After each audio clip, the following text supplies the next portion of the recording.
കേരളത്തിലെ സർവകലാശാലകളിൽ കഴിഞ്ഞ പതിറ്റാണ്ടുകളായി സി പി എമ്മിൻ്റെ SFIയുടെ സർവാധിപത്യമായി സി പി എമ്മും അവരുടെ മറ്റ് സംഘടനകളും അധ്യാപക സംഘടനകളും അവരുടെ നോൺ ടീച്ചിങ് സ്റ്റാഫ് സംഘടനകളും എല്ലാം ചേർന്ന് വലിയ തോതിൽ ഏകാധിപത്യപരമായിരുന്നു പ്രവർത്തിച്ചത്.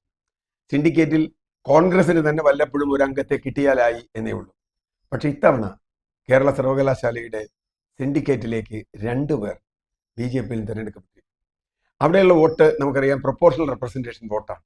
അത് ഓരോരുത്തർക്ക് പോയി വോട്ട് ചെയ്യാൻ. പ്രൊപ്പോർഷണൽ റെപ്രസെൻറ്റേഷൻ എന്ന് പറഞ്ഞാൽ നിങ്ങൾക്ക് ഒരാൾക്ക് 9 സീറ്റ് ഉണ്ടെങ്കിൽ 9 സ്ഥാനാർത്ഥിക്ക് വോട്ട് ചെയ്യാം. പക്ഷെ പ്രിഫറൻസ് വോട്ടാണ്. അപ്പോൾ പ്രിഫറൻസ് വോട്ട് നമ്മൾ ചെയ്യുമ്പോൾ ഒരുപാട് സാങ്കേതികത്വങ്ങൾ പ്രിഫറൻസ് വോട്ടിൽ. ഇപ്പോൾ ഞാൻ വോട്ട് ചെയ്തു കഴിഞ്ഞാൽ എൻ്റെ രണ്ടാമത്തെ വോട്ട് ആർക്ക് ചെയ്തു എന്ന ചോദ്യമുണ്ട്.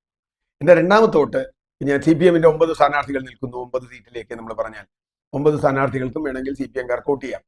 പക്ഷേ ഇവിടെ സംഭവിച്ചത് BJPക്ക് എങ്ങനെയാണ് ഇത്രയധികം വോട്ടുകൾ കിട്ടിയത്? ഒരു സ്ഥാനാർത്ഥിക്ക് 9 വോട്ട് കഴിഞ്ഞാൽ ബാക്കി വോട്ടുകൾ രണ്ടാം വോട്ടുകാരന് പോകും. അങ്ങനെയാണത്. ഇപ്പോൾ ഒന്നാമത്തെ A എന്ന സ്ഥാനാർത്ഥിക്ക് CPM 9 വോട്ട് ചെയ്തു. 9 വോട്ട് കിട്ടിയാൽ അയാൾ ജയിച്ചു, അല്ലെങ്കിൽ എത്ര വോട്ട് കിട്ടിയാൽ ജയിച്ചു, മിനിമം വോട്ട് കിട്ടിയാൽ ജയിച്ചു. ബാക്കി 10ാമത്തെ വോട്ട് മുതൽ ഇങ്ങോട്ട് വരുന്നത് അടുത്ത സ്ഥാനാർത്ഥിക്കാണ്. അത് BJPക്കായിരുന്നു. രണ്ടാമത്തെ വോട്ടുകൾ ആർക്കാണ് ചെയ്തിരുന്നത്? അത് പരിശോധിക്കപ്പെടേണ്ടത്. അതുപോലെ എലിമിനേറ്റ് ചെയ്യപ്പെടുന്ന ആളുകളുടെ വോട്ടും അങ്ങനെ പോകാൻ സാധ്യതയുണ്ട്. അപ്പോൾ അതിൽ ഏറ്റവും പ്രധാനം CPIയുടെ ഒരു സ്ഥാനാർത്ഥി ദയനീയമായി തോറ്റു എന്നതാണ്. അപ്പൊ CPMന്റെ രണ്ടാം വോട്ട് CPIക്ക് കിട്ടിയില്ല എന്നാണ് നമുക്കിതിൽ നിന്ന് ഒറ്റ നോട്ടത്തിൽ മനസ്സിലാവുക. അങ്ങനെയെങ്കിൽ ആ രണ്ടാം വോട്ട് ആർക്ക് പോയി? കോൺഗ്രസിന് പോയോ? BJPക്ക് പോയോ? കോൺഗ്രസിന് കിട്ടിയില്ല, അവർക്ക് ഒരു സീറ്റേ കിട്ടിയില്ല. അവർക്ക് വേണമെങ്കിൽ ചിലപ്പോൾ ഇവരുടെ സീറ്റ് അഡ്ജസ്റ്റ് ചെയ്തിരുന്നുവെങ്കിൽ രണ്ടാം സീറ്റ് അവർക്ക് കിട്ടുമായിരുന്നു. പക്ഷെ അതും കിട്ടിയില്ല. 4 അംഗങ്ങളുള്ള CPIക്കും സീറ്റില്ല. യഥാർത്ഥത്തിൽ LDF എന്ന നിലയ്ക്കാണെങ്കിൽ CPMന്റെ അധിക വോട്ട് CPIക്കാണ് വരേണ്ടത്. അതെന്തുകൊണ്ട് വന്നില്ല എന്ന് പരിശോധിക്കേണ്ടത്. അങ്ങനെ വരുമ്പോൾ ഇപ്പോൾ തന്നെ CPIയുടെ പല ഭാഗങ്ങളിലും അസംതൃപ്തിയുണ്ട്. നമുക്കറിയാം, തൃശ്ശൂർ തെരഞ്ഞെടുപ്പിൽ പോലും CPM മാറി വോട്ട് ചെയ്തു എന്ന പരാതി അവിടുത്തെ സ്ഥാനാർത്ഥിക്ക് പോലും ഉണ്ട്, പല CPIക്കാർക്കും ഉണ്ട് എന്നെനിക്ക് നന്നായിട്ട് അറിയാം. ആ ഘട്ടത്തിൽ ഇങ്ങനെ ഒരു വോട്ട് എങ്ങനെ വന്നു? ഇത് പരിശോധിക്കപ്പെടേണ്ടതാണ്. CPMന്റെ ആരെങ്കിലും BJPക്ക് രണ്ടാം വോട്ട് ചെയ്തു?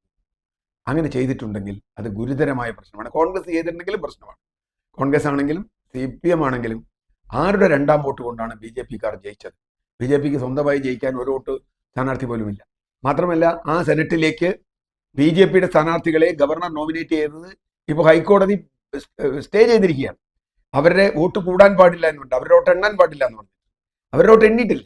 അപ്പൊ ഒന്ന് ആലോചിച്ച് നോക്കൂ, BJPക്ക് ഗവർണറുടെ സംഘപരിവാറുകാരെ നോമിനേറ്റ് ചെയ്ത വോട്ട് കൂടി കിട്ടിയിരുന്നുവെങ്കിൽ BJP ഇതിനേക്കാൾ കൂടുതൽ സീറ്റ് അവിടെ പിടിക്കുമായിരുന്നു എന്നല്ലേ ഇതിനർത്ഥം? അങ്ങനെയെങ്കിൽ അത് കേരള രാഷ്ട്രീയത്തിൽ വളരെ വളരെ വളരെ മോശപ്പെട്ട ഒരു പ്രവണതയ്ക്കാണ് പോകുന്നത്. തൃശ്ശൂർ സീറ്റ് ജയിച്ചത് ഒരു ആക്സിഡന്റ് ആണോ, അതോ അതൊരു ബോധപൂർവമായ പ്രവർത്തനമാണോ എന്ന സംശയം ജനങ്ങളിൽ ഉള്ളപ്പോൾ തന്നെ കേരള സർവകലാശാല സെനറ്റ്, CPMന് സർവാധിപത്യം ഉണ്ടായിരുന്ന ആ സെനറ്റിൽ നിന്ന് തെരഞ്ഞെടുക്കപ്പെട്ട സിൻഡിക്കേറ്റ് അംഗങ്ങൾ എന്തുകൊണ്ട് BJPക്ക് അല്ലെങ്കിൽ BJPക്ക് അനുകൂലമായി നിന്നു? 2 സ്ഥാനാർത്ഥികൾ ജയിച്ചത് എങ്ങനെയെന്ന് വിശദമായ അന്വേഷണം നടക്കേണ്ടതുണ്ട്. CPM ആന്തരികമായി അവരുടെ തെറ്റിദ്ധരുത്തൽ തുടങ്ങിയിട്ട് ഇങ്ങനെയാണോ തെറ്റിദ്ധരുത്തുന്നത് എനിക്കറിയില്ല. ഇങ്ങനെയാണ് തെറ്റിദ്ധരുത്തുന്നതെങ്കിൽ തെറ്റിദ്ധരുത്തൽ വളരെ അപകടകരമായ രീതിയിലാണ് പോകുന്നത്. അവരുടെ ആഭ്യന്തര പ്രശ്നമാണോ? ഇനി കോൺഗ്രസിൽ ആരെങ്കിലും വോട്ട് ചെയ്തിട്ടുണ്ടെങ്കിൽ അതും. അങ്ങനെയാണെങ്കിൽ അത് പരിശോധിക്കപ്പെടണം. തീർച്ചയായും ഇത് CPMന് കിട്ടിയ ഏറ്റവും വലിയൊരു അടി തന്നെയാണ്.